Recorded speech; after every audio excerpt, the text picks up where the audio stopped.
Welcome to the Confident Entrepreneur Podcast. I'm your host, Jennifer Johnson. If you find yourself here, it may mean that you're looking for courage, confidence, or clarity in some part of your life. I interview experts in business and life each week and share strategies for success, motivation, and mindset.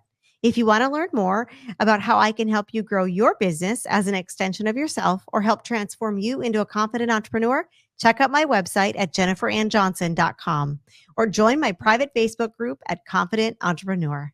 Now let's get started. We welcome back into the studio Veronica Cornish.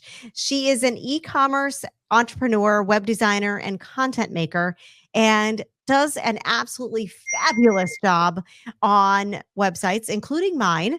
And I have seen many, many websites that she's done, and she is like a wizard when it comes to a magician, maybe. Perhaps you know your stuff. And last time we talked about, the mistakes that people make when making their websites or the building blocks of a good website. Today, I want to really focus on how we can show good customer service to our customers on the other side of the screen. There's one thing shopping in your brick and mortar store, but there's another to get that service that they would get transferred to their online e-commerce site. So what can we do to put our best foot forward and to let that customer know that we're going to give you the same kind of service? Right. I think it's super important to be very responsive on your website. So if somebody messages you, if somebody emails you about something, if somebody's asking a question about a product, make sure that you have a window of, a couple hours. I know it's a lot, to juggle, but at least 24 hours window so that you can reply to the question, because ultimately they're going to try to purchase something from you by asking a question, right? It's really cool to have, and if you have a dedicated person that is managing your website on a daily basis, if you have a little chat that they can ask. A chat bot. A chat box. And some of the questions can be automized. Like you can kind of like sort or realize what are the most often questions that we get. What is my tracking number? Stuff like that you can kind of like automate and then, probably get resolved without having some people intervention, right? That you have a clear about who you are, that it's a clear landing page about who you are. I go to this all the time now. I never thought I would, but I see this stuff pop up on Facebook, buy this. And I'm like, oh, that's cute. And but who you are. Yes, I always go to that page because I want to know who I'm buying from. maybe I'm the only one that does that, but. No, I think it's a lot of people who buy online. They want to know who is shipping their items. Is it credible? Is it legit? Is it a scam? Because there's so many out there that you don't know, websites that are not within the country, that are outside in, other places, that you want to make sure that you're going to get those products, so like if you have, reviews, or testimonials about products. I want to talk about that. Yes. So it's very important you can carry over Google reviews to your website by embedding, the reviews on the website, or you can actually have apps that will send the customer, for example, how was the item that you purchased from us, and then they can write a direct review and then you can display those reviews online, so there's like several ways of gaining that trust, by.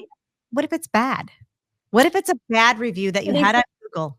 I am one of those people who love and think that even a bad review is like a learning experience for the store, so always don't be ashamed of a bad review. I think like everybody will get one at some point in their lives. You're not like perfect to, have everything perfect, but responding to that review, to that negative review first of all, in a timely manner, and then second of all, seeing how can we do better to best serve you next time, right? So those are like it's important that you can actually pay attention and then get the time to reply to those reviews, even if it's negative. you know. Okay. And then also making sure that you're sending your customers communications via email marketing so that they feel engaged with your store, with your website, so they know you exist every day, because some people forget about you, you know, so Right. that you're reminding them. And then I think that's a good way of establishing some trust, you know. Mhm. And then at the end of the day, it's also how, if they are buying from you, how you're shipping your items, how, what you're putting in your packages. Are you giving them something, a nice little thank you card, you know, or here's a little percentage discount for your next purchase, you know, like some incentives, so that they can keep coming back, and then you can keep your loyal customers coming back. So you talked about, putting something in the package or something. How do we show that we're going the extra mile when our customers are purchasing online? Because in the store, it's different. We smile, we make small talk with them, we Right. make them, hey, how's your daughter doing at college? Or you can't do that Right. necessarily. All that. Yeah. I feel like the best way of doing that is, one area is to reward them, and with certain, you know, online rewards, loyalty programs, whatever it is. But the other one is like, how well, when I open a package, me as a customer, when I open a package that I order online, and I see the little paper that it was wrapped on, the little sticker, the little card that says thank you for shopping and supporting local and also sustainable, you know, here is a little 10% off, like all those little details, is like if somebody was telling me at the cash register, hey, how was your day today? You know what I mean? Right. It shows the care. And I, Mhm. I am very emphatic of that. Like, how is your shipping process? Is it like a process that is going to take forever to ship? Or if it's priority, okay, so it's coming fast. So it's like, we're not pretending that we're going to be an Amazon, you know, because like competing with like a giant like that is really hard. But like having a prompt shipping time, having a well packaged item, having a little thank you note, to me that makes the difference. Mhm. Those are great tips. Totally great tips. And on our website, you had mentioned having the chat Yes. bot. Yeah. Now, has AI crept into that at all? Like, okay, these are my commonly asked questions, and if somebody says this, it's going to trigger this Yes, answer. yes. So they are right now, that's, you know, their applications and softwares that charge, you know, it could be a lot of money, but they study, like, I think it's like the first 3 months of the behavior of the customer questions, and then they build a whole sort of like database based on those prominent questions, and then they give you back a whole possibility of answers and questions. So it's very cool. Or you can have just like, for example, Shopify offers a Shopify chat, you know, little box where you can yourself input the most, kind of like ask questions that kind of like your FAQ questions. Right. And then you yourself know, okay, what are the questions that I'm getting asked the most? And then you can start populating also your own chat with those questions. So it's like, you know, you can go the fancy way, having a software that will build kind of like a database with questions and answers, or you can yourself kind of like in a more like lower scale do it, you know. But yes, definitely you can prompt the chat to reply anything, most anything you want. I love that. Yeah. Is your closet overflowing? Or maybe your kids' closets are as well. Or maybe you just want to redecorate your house. If you're wondering what to do with all that stuff that you've accumulated, bring it all to True Fashionistas or even ship it to them for free. They will sell your unwanted items for you, take away all the hassle by doing all the work, and all you have to do is sit back and collect your money. You can reach out to them online at truefashionistas.com, come into the store, or check them out on Facebook or Instagram, and that's truefashionistas.com. All right, friends, we are back in the studio with Veronica Cornish, and we're talking about how your good customer service that you have in your store can translate online. So, what are some of the biggest challenges as retailers, or as maybe, we're a retailer in some aspect, whether it's fashion or any other kind of product that we face when we're trying to show our online customers that, this is the same experience you would get in the store? What are we coming up against? Yeah, I think like you said before, like you're not talking directly to them, you're talking to them via images, via text. And then, so for example, if it's an e-commerce website, it's very important that your products are well showcased. That if you have good pictures, then that questions will get mitigated. Like you won't have as much questions. If you have a good description, if you have that your sizes are clear, that you can see the size, right? Those are little things that I know it's a lot of work to do. But if you have good pictures, you have a good title, and if you have a good description, and then you are tackling 3 things. And then also important for SEO, because then that's also how people are searching, right? So like let's say I'm searching for a specific type of bag. If I have that specific title and the style and all the details there, then it's more likely that you're gonna come across, and then the person's gonna come across to your website. So I think it's being very, it's a lot of work, especially when you have tons of products to upload. But good pictures, good descriptions, good titles make the whole difference. So this kind of leads me into another question, and we've already kind of talked about it a little bit, but technology being used, like, we were talking about the chatbot. Are there any other technologies out there that help us as business owners be more personal online?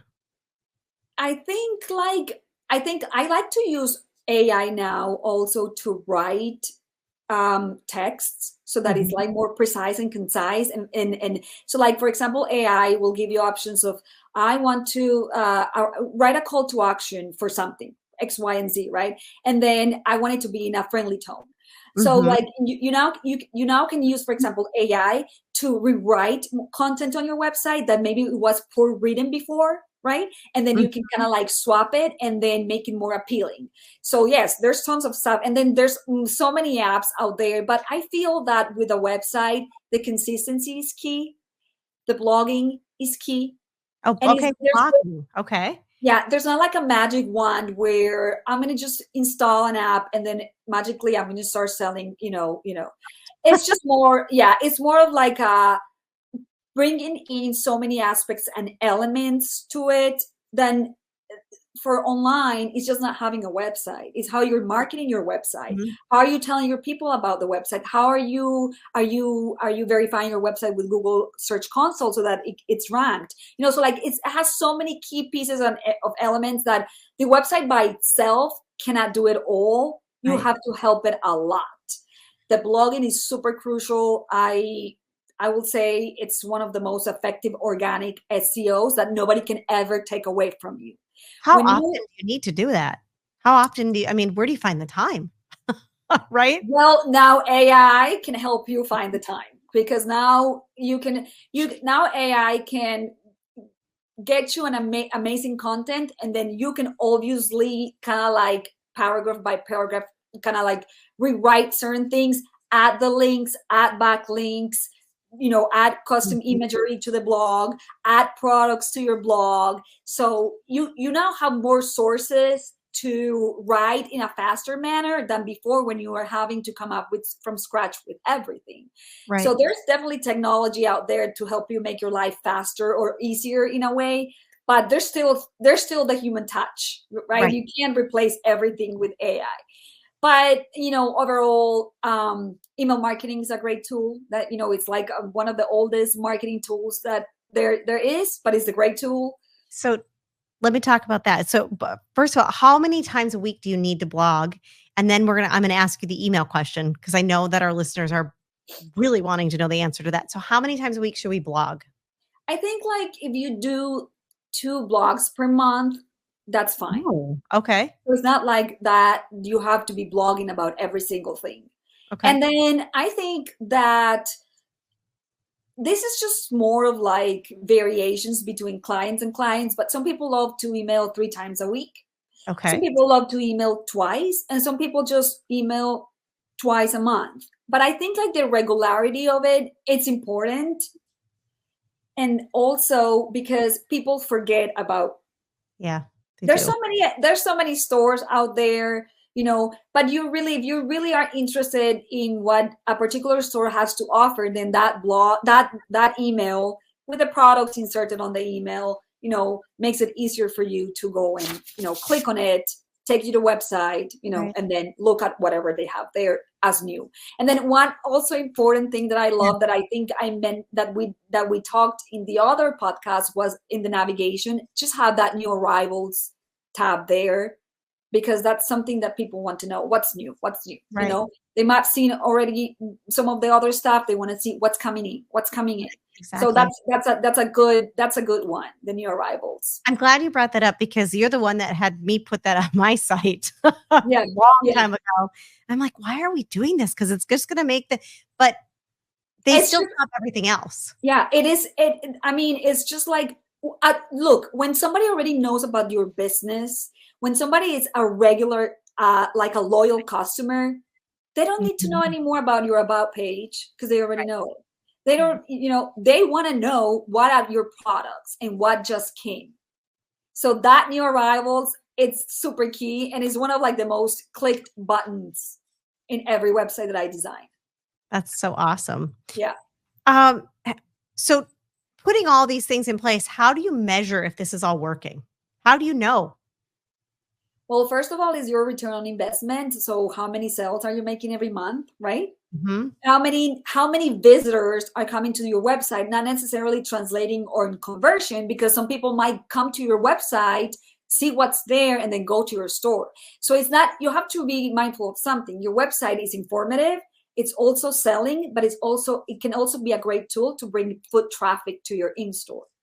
So that's how you measure how many visitors. Google also can give you how many people interacted with your Google business page, how many people interacted with it, how many questions, how many calls. So all of that is just not how many sales I made. It's like a mix of of all of those components that that your website is successful. And you kind of have to mine the data from all the different places to say, all right, let's look at this. Let's see what's working. Correct. Because not necessarily sales equal success. And then, your visitors, your sessions, let's say your website had in October 10,000 sessions. That means 10,000. There was 10,000 times that people went there. Mm-hmm. Maybe they didn't buy. Maybe from those 10,000, only 5,000, ended up adding to the cart, and maybe only 100 ended up converting. But from those 10,000 sessions, you got interactions, you got people coming to your store by foot, so it's just like a mix of a little bit of everything. Awesome. Well, you have shared so much again with us today. So much information. It's so great though, because this is what, as small business owners, we need to concentrate on and figure out. And it's not always easy. If our listeners want to get a hold of you, Veronica, to find out, hey, can you look at my website? Can we sit down and talk about this? How do they do that? So I will just say, go and visit my website at bccreativestudio.com. And then you will find there my phone number, my contact page. You can shoot me an email and everything will be there. Fabulous. Thank you so much for being on today. You're so welcome, Jennifer. Thank you for having me. And thanks for joining me today and every week here on The Confident Entrepreneur, brought to you by True Fashionistas. If you want a deeper dive or you'd like to check out my online courses for your small business, check out my website at jenniferannjohnson.com. Have a fabulous day.